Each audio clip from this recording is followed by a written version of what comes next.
Iniciamos la presentación de búsqueda de información en la historia clínica. En ella vamos a hablar qué documentos la forman y quién tiene acceso. Es un documento médico-legal que contiene todos los datos médicos de un paciente, de un episodio de un paciente. Un paciente tiene su historia clínica, que está formada por diferentes episodios y cada episodio hace referencia a una dolencia o bien a un ingreso hospitalario. Aquí podemos observar la definición de historia clínica desde el punto de vista legal. Las características básicas son integralidad, debe ser un documento que incluya todos los aspectos de salud afectados por la dolencia actual.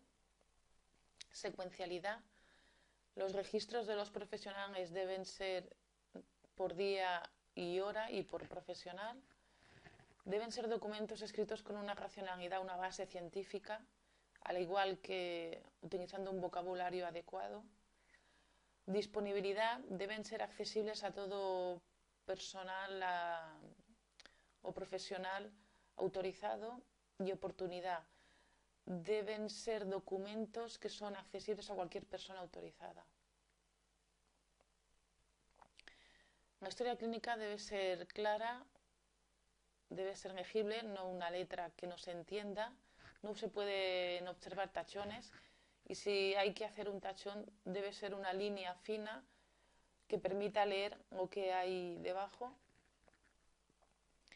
No se pueden intercalar actuaciones de profesionales en días distintos, tiene que ser secuencial el orden cronológico. No se pueden dejar espacios en blanco.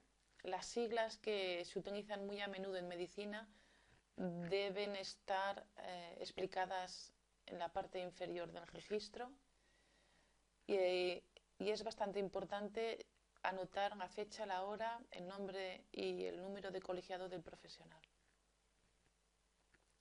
¿Quién tiene acceso a la historia clínica? El usuario o familia, el equipo de salud, todos los profesionales que interactúan y a nivel legal el juez puede pedir una copia previamente siendo solicitada por un abogado y otras personas que el juez determine. ¿Qué partes forma una historia clínica? La ficha de identificación son los datos personales, los antecedentes son la historia médica del paciente, qué otras patologías ha sufrido, el padecimiento o dolencia actual. La exploración física hace referencia al método de exploración, de auscultación, cualquier método que se haya utilizado para diagnosticar al paciente de una enfermedad o patología. Los otros apartados son pruebas de laboratorio, que incluye tanto las de analíticas como pruebas de imagen. Debe incluir el diagnóstico principal, así como los secundarios y el diagnóstico diferencial, el tratamiento, que son los medicamentos que se han administrado. Dentro de antecedentes debe haber un apartado con antecedentes familiares. Normalmente son enfermedades hereditarias. Antecedentes no patológicos son los hábitos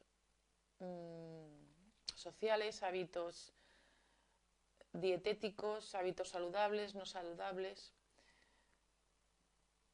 Los antecedentes patológicos pueden ser médicos o quirúrgicos. Los médicos son patologías y los quirúrgicos son intervenciones quirúrgicas anteriores.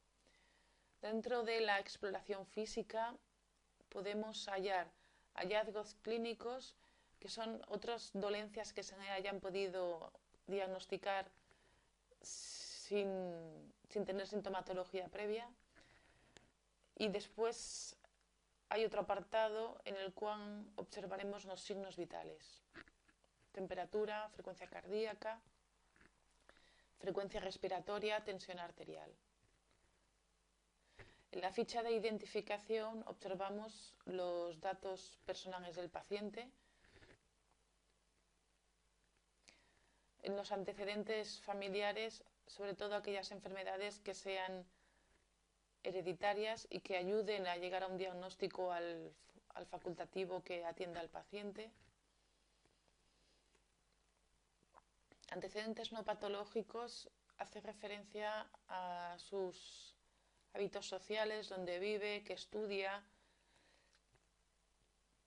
qué ocupación tiene el paciente y otros hábitos que puedan ayudar en el diagnóstico.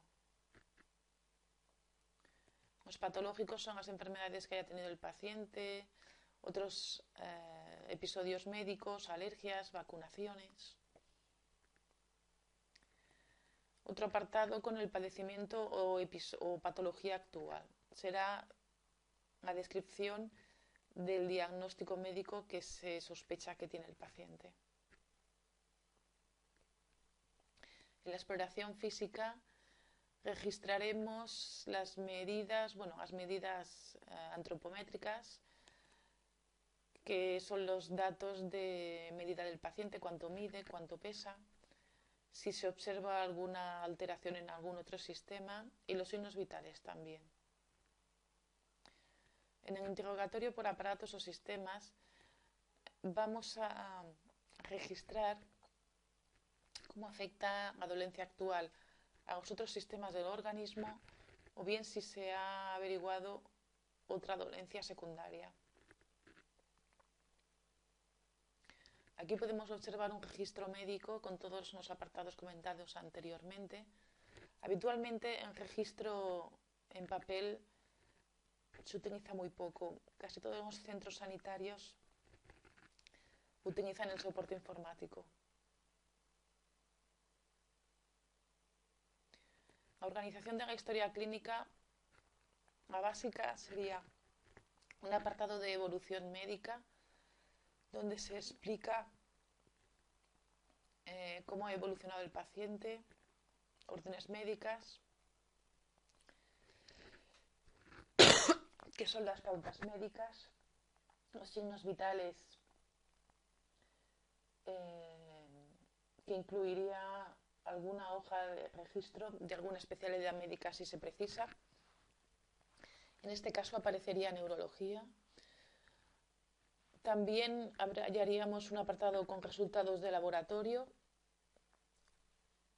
que pueden ser analíticas, hemocultivos, etc. Control de líquidos, que es el balance hídrico. Si el paciente retiene líquidos, si no retiene líquidos o si está deshidratado. El control de medicamentos es una hoja de enfermería donde hallaremos si al paciente se le ha administrado una medicación. Y en las notas de enfermería veremos la evolución del paciente desde el punto de vista enfermero. ¿Quién puede demandar o hacer una petición de documentación, de historia clínica? ¿Cómo la debemos hacer? La puede realizar toda aquella persona autorizada, el paciente el primero. En caso de que el paciente esté inconsciente o no esté cognitivamente bien, la familia la puede solicitar. El juez o bien un abogado a través del juez. La demanda se debe hacer por escrito o verbalmente, pero siempre debe haber un registro que contemple el motivo de la petición, si es por docencia, por investigación. La persona que realiza la petición, si es familia, si es un personal autorizado del centro, si es un colaborador del centro, si es el juez, el tiempo estimado que la va a necesitar esa persona y el profesional, el documentalista que cede la historia clínica. Y hasta aquí la presentación.